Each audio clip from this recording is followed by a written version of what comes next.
Hello and welcome to the Middlemen. This is episode 3, a bonus episode.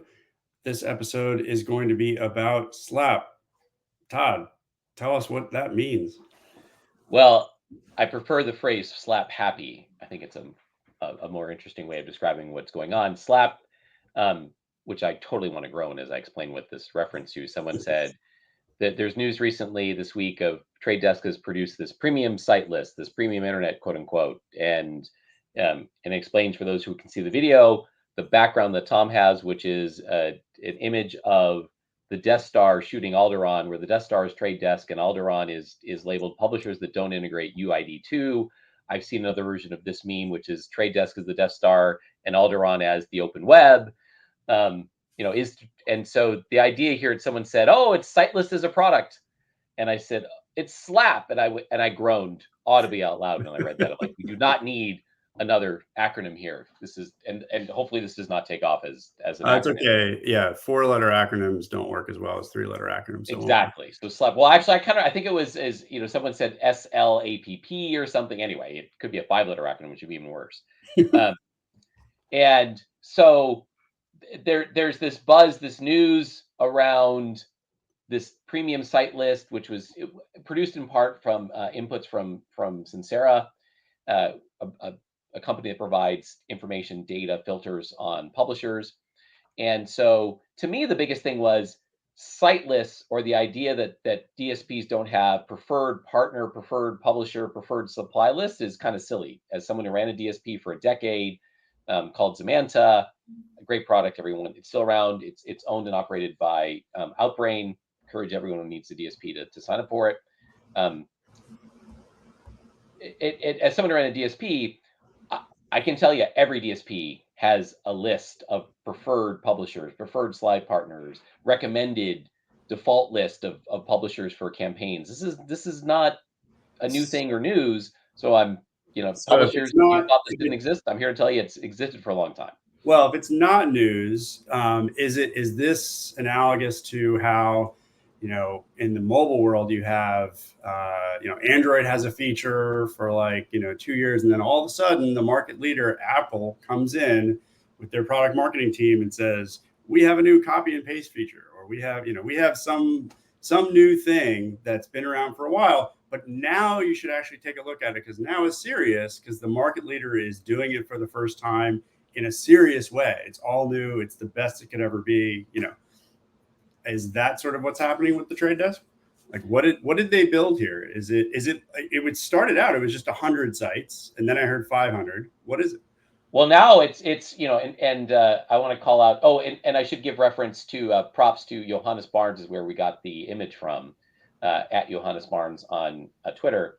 And then another good follow, Programmatic 101, has been looking into this. And at first, when I believe it's a he, when he looked into it, he said, "Oh, it's not 100," and he posted the 500 that he could find. And it turns out, as he's looked more into it, it's 20,000 is on this list. And so that's sort of like, and from my experience at Zamanta, we would see between 100 and 125,000 domains a month across the campaigns, active campaigns.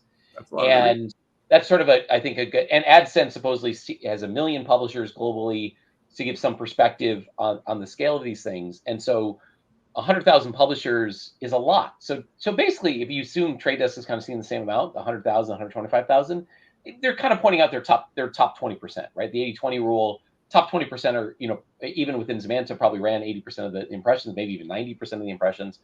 And so I think it's really not as restrictive as it might otherwise seem. And really, when you think about it from a DSP standpoint, at 100,000 publishers, and most campaigns don't, but if I had, let's say, a typical campaign might see 10,000 publishers. If I had a $50,000 budget for a campaign, pretty typical, that's $5 per publisher. If it's 10,000 publishers, it's 1,000 publishers, it's $50.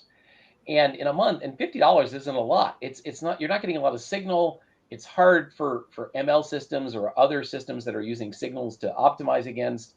And Yeah. so there's this real challenge about how do I kind of narrow down as quickly as possible to the right target list so I can start doing meaningful optimizations. Well, yeah. So that was sort of for me when I was in the retail media world, like starting in 2018.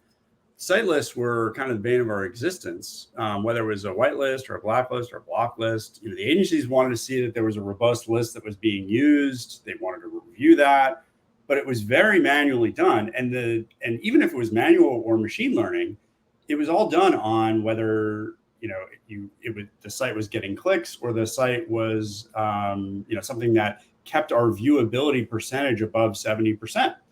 And neither of those metrics are really that great. And our first couple of episodes of the Middlemen was all about the MFAs that gamed that system.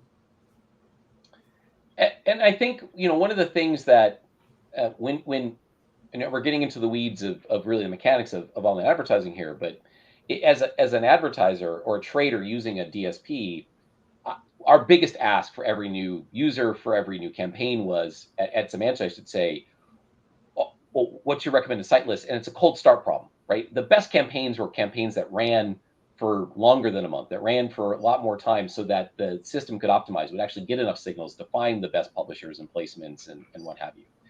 And so if any, I do think there's a market opportunity for companies to provide recommended target lists to traders and media planners, so that they can have a more targeted list to start. Because if I can narrow it down up front, I can start. If I can spend $500 on a publisher, $1,000 on a publisher, I'm going to get some real signals, and then the system can optimize. Was it against? Because even within a publisher, I say, oh, maybe $50 is enough. Yeah, but that publisher probably has hundreds of placements.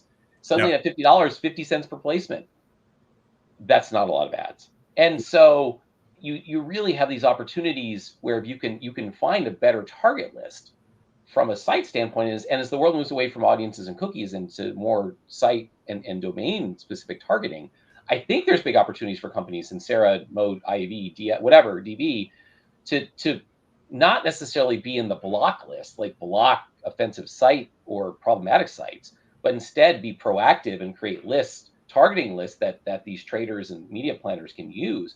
I actually think that's a big opportunity. So as a former DSP guy, I would say I would have welcomed these as partners, right? And I think most DSPs are open to working with third-party lists. And so I do think we're going to find this idea of site lists, more publisher metadata. Someone said that Sincera actually doesn't provide lists. Yes, I understand that Sincera is really in the metadata business.